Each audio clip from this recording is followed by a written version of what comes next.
British government ఒప్పించిన వాళ్ళు ఎవరు కూడా తెలియదు. చదువులు ఎలా వచ్చిందో మనకి తెలియదు. మనకు తెలిసింది ఏంటంటే ఇందిరాగాంధీ ఇచ్చింది. తర్వాత ఇందిరాగాంధీ ఇచ్చింటాం, జవహర్లాల్ నెహ్రూ ఇచ్చాడంటాం, ఇంకోటి ఇచ్చాడంటాం, ఇక్కడేమో ఎన్టీ రామారావు ఇచ్చాడంటాం, ఇంకోడు. ఇవే మనకు తెలుసు తప్ప మన చరిత్ర మనకి తెలియదు. కాబట్టి ఆ రోజు మనకు చదువు లేదు. ఆడపిల్లలు కూడా చదివే హక్కే లేదు. వాళ్ళు వంట ఇంటికే వాళ్ళు పరిమితం. వాళ్ళు వండడం, ఇంటి పనులు చేయడం, పిల్లలు కన్నడం అంతే వాళ్ళకున్నారు. అది తప్పు అని చెప్పినటువంటి మొట్టమొదటి వ్యక్తి ఎవరు? మహాత్మా జ్యోతిరావు. బాలికల కోసం పాఠశాలలు ఏర్పాటు చేసిన మొట్టమొదటిసారి 1848. హిందూ ధర్మం ప్రకారము, బ్రాహ్మణ ధర్మం ప్రకారం ఆడపిల్లలు చదువుకోకూడదు. చదువుకుంటే ఆ ధర్మం ప్రకారం నేరం, ఆ ధర్మం ప్రకారం అది వ్యతిరేకం. అది బ్రాహ్మణ ధర్మం, హిందూ ధర్మం. లేకపోతే మన ధర్మం అన్నా, బ్రాహ్మణ ధర్మం అన్నా, హిందూ ధర్మం అన్నా అదే. ఆ 3% బ్రాహ్మణులు ఏమైతే చెప్తారో అదే వేదం. వాళ్ళు చెప్పిన ప్రకారంగా మనం అంతా నడుచుకోవాలి. వాళ్ళు చెప్పినట్టు మనం వినాలి. వాళ్ళు చెప్పినట్టు వినడం వల్ల ఏమైంది? ఈ 78 సంవత్సరాలు అయినప్పుడు ఇప్పుడు దాకా సరిపడిన చదువులు, ఉద్యోగాలు, వ్యాపారాలు, మంచి భూములు, మంచి బతుకులు మనకి అది మనం అనుకుంటున్నాం. మంచి బతుకులు ఎలా మంచి బతుకులు ఉన్నాయి ఇక్కడ? ఎలా మంచి బతుకులు? మంచి భూములు ఉండాలి, చదువు ఉండాలి, ఉద్యోగాలు ఉండాలి, సంపాదన ఉండాలి, ఆస్తి ఉండాలి. అప్పుడు కదా మంచి బతుకు. అంత ఆస్తి ఎవరికి ఉన్నది? తిప్పి కొట్టినా కూడా ఎవరి దగ్గర ఇలా ఒక ₹1,00,000 50,000 కూడా ఇప్పుడు ఇచ్చేవాడు ఎవడు లేదు. ఉన్నదాని చాలా తక్కువ మంది, 2, 3, 4, 5 తప్ప. దాని కింద వాళ్ళ దగ్గర వేల కోట్లు, లక్షల కోట్లు. ఆ లక్షలు పెట్టుబడితో మన వ్యాపారాలు చేస్తున్నాం. అందుకబట్టి ఈరోజు మనం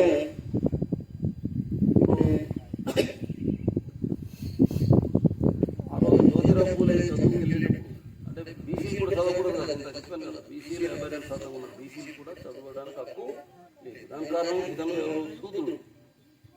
ఎస్టీలు కూడా సూదులు, అతి సూదులు. మనం అందరికంటే బాగా అంచెవేదకు గురవుతున్నటువంటి సూదులు, ఎక్కువ బాధలు పడుతూ బతుకున్నటువంటి సూదులు మనం. హిందూ నాయకులే, బ్రాహ్మణ హిందూ నాయకులు మనల్ని కింద ప్రాంతంలో ఉన్నటువంటి వాళ్ళందరినీ అడవులు తోలింది వాళ్ళే. అడవులు తోలేసింది వాళ్ళే. లేకపోతే ఇక్కడ రోడ్లు లేని దగ్గర, నీళ్ళు లేని దగ్గర, మంచి భూమి లేని దగ్గర ఇక్కడ ఎందుకు వచ్చాం మనం? దేనికి వచ్చాం మనం? ఇప్పుడు చూడండి, ఎక్కడైనా ఒక ఊరు నుంచి ఒక ఊరికి వెళ్ళాడంటే ఆ ఊరిలో భూమి లేనప్పుడు ఇంకో చోట భూమి ఉంటే భూమి కోసం వెళ్తాడు. అంతేనా? దేనికోసం వెళ్తాడు? ఒక ఊరు నుంచి ఒక ఊరికి వెళ్ళాడంటే దేనికోసం వెళ్తాడు? భూమి కోసమే వెళ్తాడు. కాబట్టి మనం బతకడం ఆధారమైనది ఈరోజు భూమి పెట్టిన వ్యాపారాలు లేదు. హిందూ ప్రకారం మానేశాం కాబట్టి ఈ ఆస్పాస్ ఉండకూడదు. ఈ చదువులకు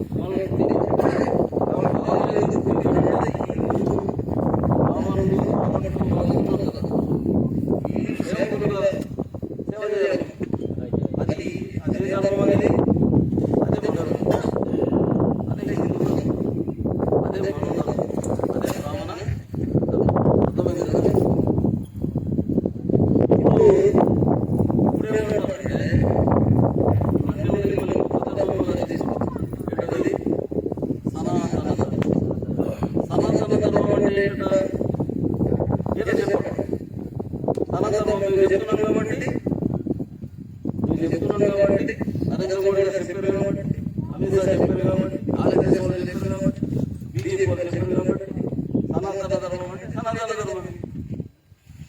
అర్థం తెలియవలసిన అవసరం లేదు, చెప్పవలసిన అవసరం వాళ్ళకి లేదు. సనాతన ధర్మం అంటే సనాతనం అంటే ఏంటి? ఇప్పుడు పూర్వం ఆ పూర్వమే మనకి గుడికి ముంద మెడకు గంట గుడ్డుకి చీపుతుంది, మెడకు గంట గుడ్డికి ముంద, మూతికి ముంద, మెడకు గంట గుడ్డికి చీపు. అదే అధర్మ అవసరం కావాలా? కట్టుకుంటారా? కట్టుకుని పాడే చేస్తారా? పెళ్ళి చేస్తారా? బాగుంటుందా? అది అదే హిందూ ధర్మం.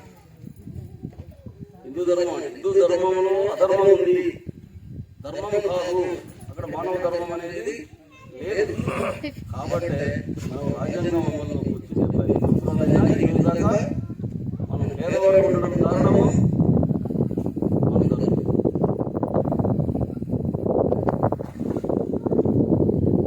అందుకని బతికి కింద మెడగంట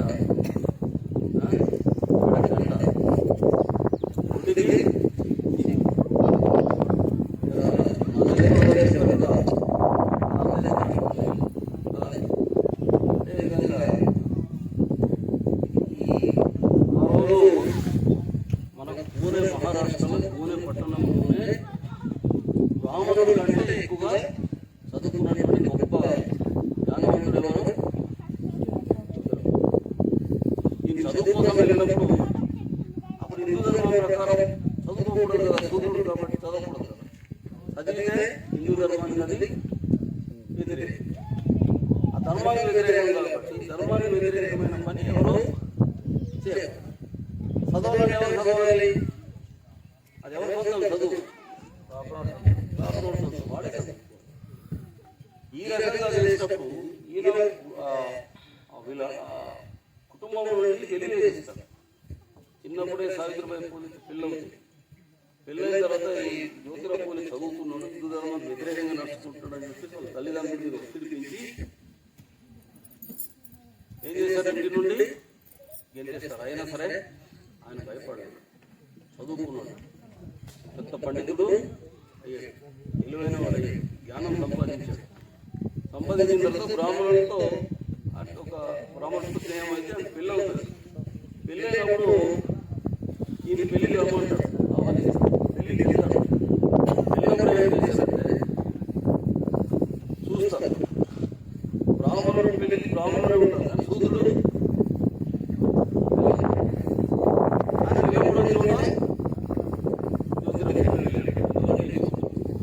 ఆయన ఏం చేస్తారంటే అవమానించి కొడతారు. ఆయన రమ్మంటే వచ్చారు, రమ్మంటే వచ్చాను ఆయన పెళ్ళికి.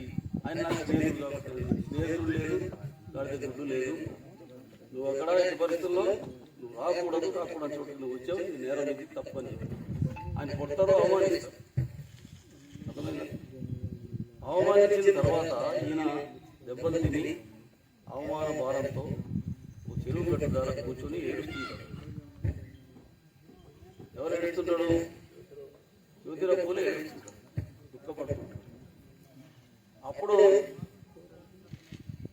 ఏమవుతాడు? ఈ మూతికి ముంత మెడగండ ఒడ్డికి చీపురు కట్టుకున్నటువంటి ఈ సూత్రుడు బానిసలైంది ఆ రూట్లో వెళ్తూ ఏడుస్తున్నటువంటి దాన్ని చూసి నవ్వుతారు, ఎగతాళిగా నవ్వుతారు. అంటే ఇక్కడ మనం ఏమర్థం చేసుకోవాలి? ఎందుకు ఏడుస్తున్నాడో తెలుసుకోవాలి కదా, కారణం తెలుసుకోవాలి కదా. అది తెలియజేస్తారు, ఎగతాళిగా నవ్వుతున్నారు. ఎందుకు నవ్వుతున్నారు అంటే సూత్రులకి చదువు లేదు కాబట్టి, జ్ఞానం లేక ఇంత దుఃఖపడుతుంటే, ఇంత అవమాన పరంతో దుఃఖపడుతుంటే నాకు చూసి నవ్వుతున్నాను. జ్ఞానం లేకపోవడం కారణం చదువు లేకపోవడం.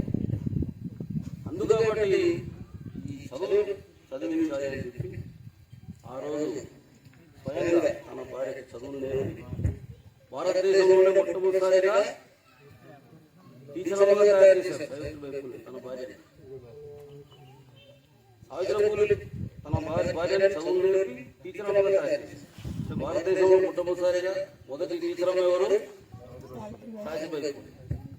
కానీ ఇక్కడ మన ప్రభుత్వాలు ఎవరు టీచర్స్ డే చేస్తున్నారు, ఉపాధ్యాయ దినోత్సవం, రాధాకృష్ణ, సర్వేపల్లి రాధాకృష్ణ ఎవరు? రాష్ట్రపతి. ఆయన దేశానికి మొదటి రాష్ట్రపతి.